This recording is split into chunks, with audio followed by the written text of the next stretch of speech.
فخر الدین پاشا مدینہ کا محافظ۔ یقیناً آپ اس نام کو پہلی بار سن رہے ہیں۔ یہ خلافت عثمانیہ کا وہ بہادر جرنیل تھا جو اکیلا تنہا عرب باغیوں اور برطانیہ اور اس کے اتحادی افواج سے 72 دن تک لڑتا رہا، اور بعد میں برطانیہ نے اس کے بہادری اور دلیری سے متاثر ہو کر ان کو صحرائی چیتا یا ٹائیگر آف دا ڈیزرٹ کا خطاب دیا تھا۔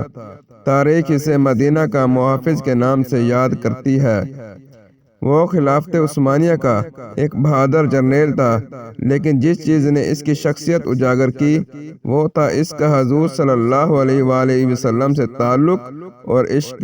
پہلی جنگ عظیم کے دوران برطانیہ تقریباً ہر جگہ سلطنت عثمانیہ کے ہاتھوں شکست پہ شکست کھاتا جا رہا تھا، تو اس کو ایک چال سوجھی۔ اس نے شریف مکہ حسین بن علی جو کہ حجاز کا گورنر تھا اپنے ساتھ اس لالچ پہ ملا لیا کہ جنگ کے اختتام پر اسے مسلمانوں کا خلیفہ بنایا جائے گا۔ شریف مکہ نے خلافت عثمانیہ کے خلاف بغاوت کر دی اور مکہ اور جدہ پر قبضہ کر لیا۔ اس کے بعد وہ مدینہ کی طرف بڑھا۔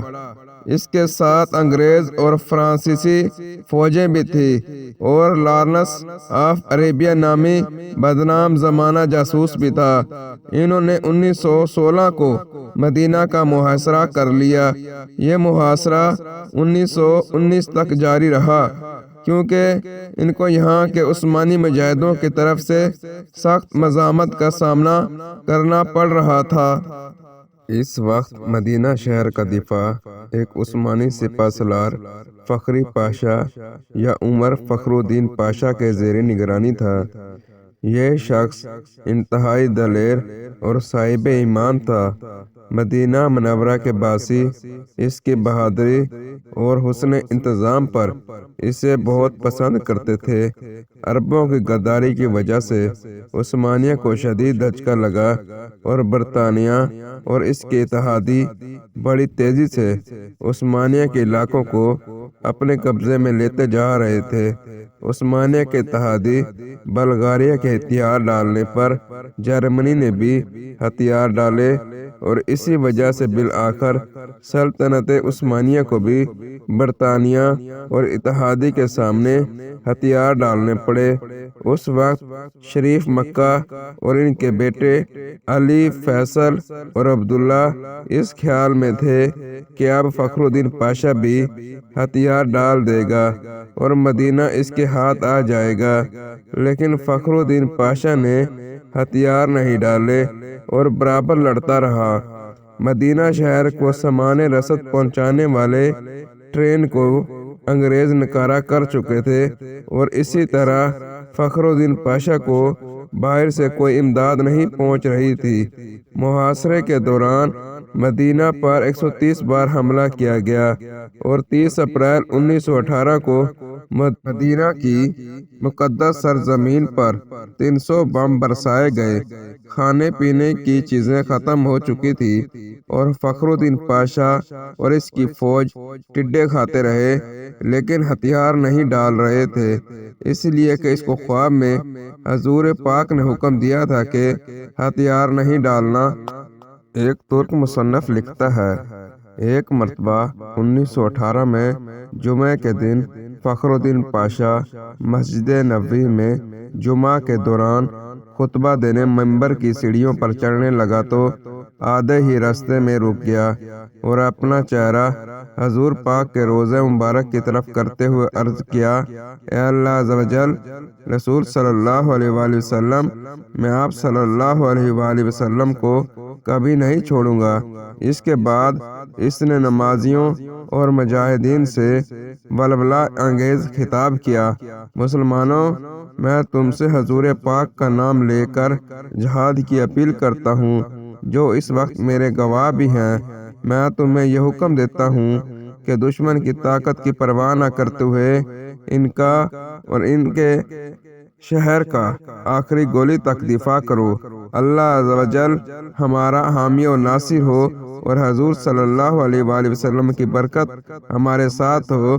ترک افواج کے بہادر افسروں، آگے بڑھو اور میرے ساتھ مل کر اللہ عز و جل اور اس کے رسول پاک کے سامنے وعدہ کرو کہ ہم اپنے ایمان کی حفاظت اپنی زندگیاں لٹا کر کریں گے۔ اس کے بعد فخری پاشا نے کہا کہ اسے خواب میں حضور صلی اللہ علیہ وآلہ وسلم نے حکم دیا تھا کہ وہ ابھی ہتھیار نہ ڈالے۔ اگست 1918 میں جب اسے شریف مکہ کی طرف سے پیغام آیا کہ ہتھیار ڈال دو تو اس نے ان الفاظ میں جواب دیا، فخری پاشا کی طرف سے جو عثمانی افواج کا سپہ سالار اور سب سے مقدس شہر مدینہ کا محافظ اور حضور صلی اللہ علیہ وآلہ وسلم کا ادنا غلام ہے، اس اللہ عز و جل کے نام سے جو ہر جگہ موجود ہے، کیا میں اس کے سامنے ہتھیار ڈالوں جس نے اسلام کی طاقت کو توڑا، مسلمانوں کے درمیان خون ریزی کی اور امیر المومنین کے خلافت پر خطرے کا سوال نشان ڈالا اور خود کو انگریز کے ماتحت کیا؟ جمعرات کی رات میں نے خواب میں دیکھا کہ میں تھکا ہوا پیدل چل رہا تھا، اس خیال میں کہ کس طرح مدینہ کا دفاع کیا جائے۔ اچانک میں نے ایک جگہ پر خود کو نامعلوم افراد کے درمیان پایا جو کہ کام کر رہے تھے۔ پھر ان میں سے ایک بزرگ شخصیت کو دیکھا، وہ حضور پاک صلی اللہ علیہ وآلہ وسلم تھے۔ انہوں نے اپنا بایاں ہاتھ میری پیٹھ پر رکھا اور مجھ سے تحفظ کا احساس دلانے والے انداز میں کہا، میرے ساتھ چلو۔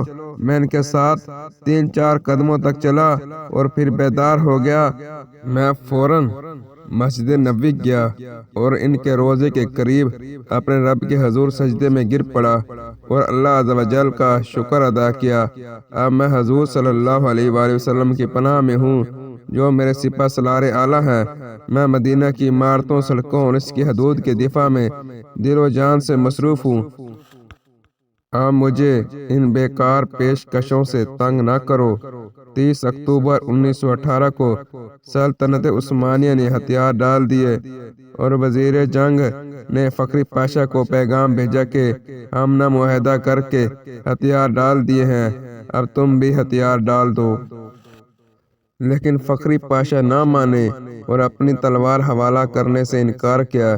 اس پر عثمانیہ نے اسے عہدے سے برطرف کر دیا، لیکن اس کے باوجود بھی وہ ڈٹے رہے اور اسی طرح لڑتے رہے۔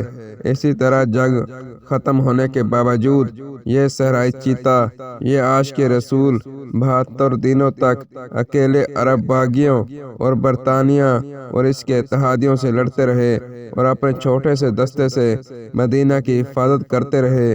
آخر کار اس کے اپنے ہی ساتھیوں نے تنگ آ کر خود اس کو پکڑ کر دشمنوں کے حوالے کر دیا۔